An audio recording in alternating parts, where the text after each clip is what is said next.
I'm here with Jay Kim. Jay is a prolific communicator, author, podcaster, and he's my pastor at the church that Nancy and I attend in the Bay Area. So whatever spiritual condition my soul is, it's your fault. That's right. It's on me. You got to up your game, buddy. And we're actually together at a preaching conference.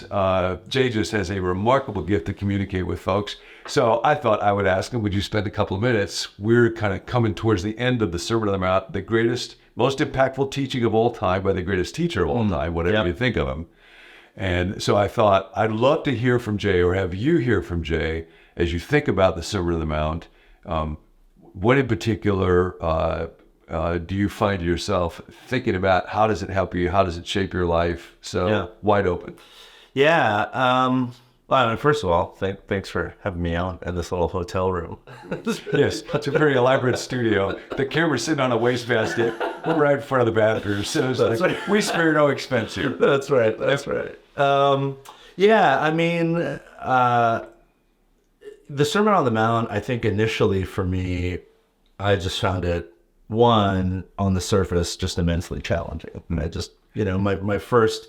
I remember as a youth pastor early on teaching it to students, and I remember wrestling quite a bit. Like, I don't know that this sort of life is possible. I don't know that it's possible to forever not lust after a woman, because if I do, that's adultery. Or, oh gosh, I've been angry at people, so I'm a murderer, that sort of thing. And so really it was frustrating at first, but the more I've spent time in it, and because we've journeyed together in the same church family for a while now, our church spent like 2.5 years slowly going through the Gospel of Matthew, and spent several months in the Sermon on the Mount, and really like a month and a half just on the prayer that Jesus taught us to pray. And so this sort of long, slow immersion in the text, it's moved from frustrating to freeing in many ways. And for me, I think the anchor point in terms of finding freedom in his teaching there is kind of the middle of the sermon in chapter 6, which is where we find the Lord's Prayer. But that whole section begins with Jesus talking about, he says, don't practice your righteousness to be seen by others. Just so interesting. And especially in our day and age, social media and platforming and all of that. If you're not seen, then what are you? Yeah. Sort of like. Yeah. It's like the old, if a tree falls in the woods, only now it's if you don't post it. Exactly.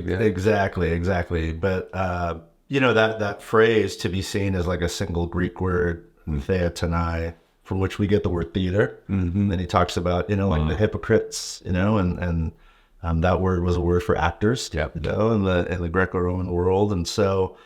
And then that's when he goes into like, so when you give, don't give this way, give that way. When you pray, don't pray so that everyone sort of thinks you're holier than thou, but pray very simply and beautifully as a child to a father.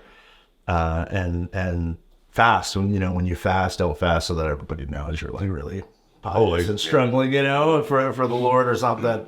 And that's been tremendously freeing to see the entire teaching through that lens. It's like, man, really what Jesus is saying, I think at least in part, is you don't have to act your way to holiness. You can just every day sort of surrender yourself to sort of becoming the person, that can live free in God's kingdom.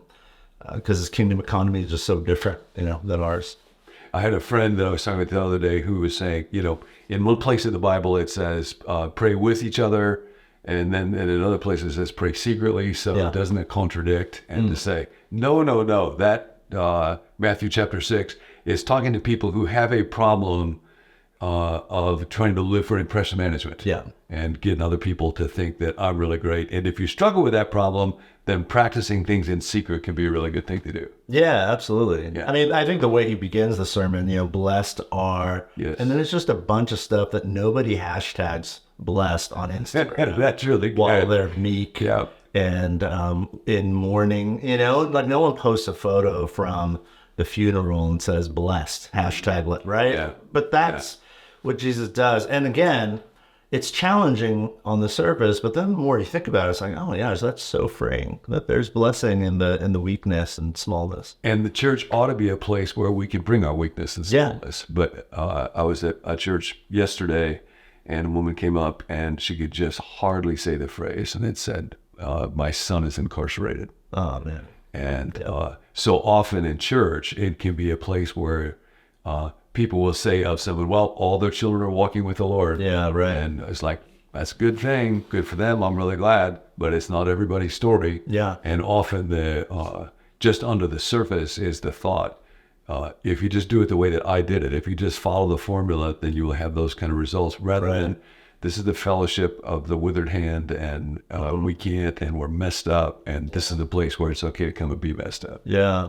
Yeah, I mean, that's such a big part of the stuff I've learned from you long before we were friends, just from your work and now in our friendship. Again, I don't know, maybe it's just the season of life I'm in, but I'm like really looking for freedom. You know, I'm really looking for the ability to live just as a human and all of the stuff that comes with being human. Yeah. And the question early on in my, sort of life of following Jesus, or at least trying, so much of it was, oh gosh, like, how do I do it?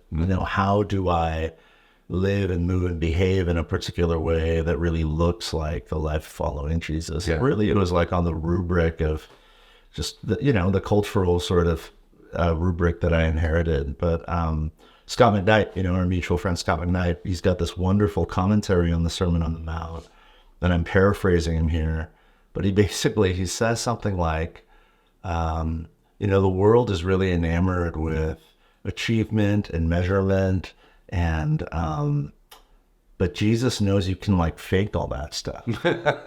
Like Jesus knows you can fake all of that. And I think that's a lot of what, I mean, I'm not saying everybody comes to church faking it, but we feel the pressure to do that, Sunday best and all that sort of thing. And the Sermon on the Mount's really freeing because in some ways I think he's saying like, don't fake it. Don't play about that phrase around it. That's really good. Yeah, it's not theater. It's not performative. Just be you and try. Yeah. Try, and His grace is sufficient for all of that. Yeah, yeah.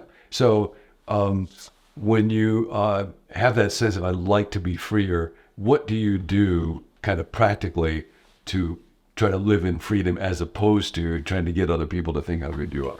Oh gosh, yeah, I try really hard. It's not easy, but I try really hard to put myself in places where I'm small, where I feel small. Oh, you're listening. So just a very simple practice. This is not for everybody. It's like unique to my life, but you know this because you know this better than me because this is the life you've lived for so long. In church world, as a pastor, every Sunday is a weird thing. Because I stand there. That's a book right there. Every Sunday is a weird thing. It probably is. But I stand there in front of, you're there sometimes. Yeah. I stand there in front of hundreds of people multiple times a day and talk for 30, 40 minutes. Mm-hmm. And that's not normal. Nobody should be giving me their attention for that long. Yeah. But it's a really beautiful gift to live as close as I do, to our church. Because between the morning and evening service, I'll go home and I try to grab lunch with my little kids, who are 8 and 5, and they don't care. They're not impressed, about any of that. Yep. And that's a beautiful thing. One unique practice that's been helpful for me after every Christmas and Easter, my wife and I and the kids, we're trying to go to as many national parks as we can. How cool. So we go to I take some time off right after Christmas and Easter, and we'll try to go to either a national park or some sort of vacation somewhere where I can feel really small. So right after Easter this year, we took the kids to Joshua Tree and just wandered about. And I'm standing, just in the shadow of these giant rocks that have been here for longer than I can conceptualize. And I just felt so small, and you're just like, man, this has been here beautiful and expansive like this long before I was here, and it'll be here long after I'm gone. It's like this really profound, beautiful reminder, like, man, my life is just a blip, and yet at the same time, being there with my family and the presence of God, I feel so sane, and living at that intersection, I think is really important. There's an old song, you won't know it, but I grew up with it. It has a line, little ones to him belong. Oh, I know that song. They are weak, yes. He is strong. Yes, so that's right. So today, the word from Pastor Jay is be small. Go to some place where you see the immensity of creation, how big God is, how good God is, and then take a deep breath. Do it right now. And the pressure's off. You don't have to impress anybody. You don't have to show how together you are or your family, God forbid, is. You can just be small, and then the bigness and strength and goodness of God can come to you today. Jay, thank you. That's wonderful. Thank you. Hi, I'm Tim. I'm part of the team here at Become New.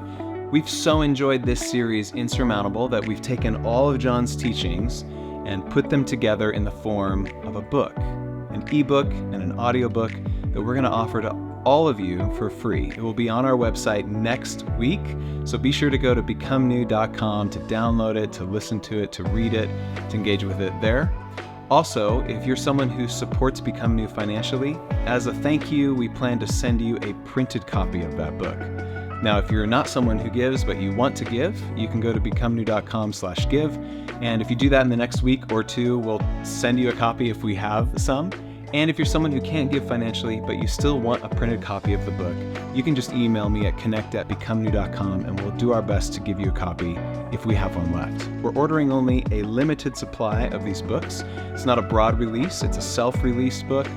John's coming out with a broad released book through his publisher next year. Some of you helped us with that. Thank you, by the way. But this is not that. This is just a little thank you and a little gift to the Become New community. Insurmountable is wrapping up this week. We'll take a 2-week break, and then we'll be back for a new series after that. Thanks for joining us. If you've got a prayer request, please text it to us so that we can pray for you. You can text it to the number 855-888-0444. There is no concern too small that God does not care about, and we would love to stand with you in prayer as you carry that burden. We love you. We're grateful for you. Thanks for being on this journey with us, and we'll catch you next time.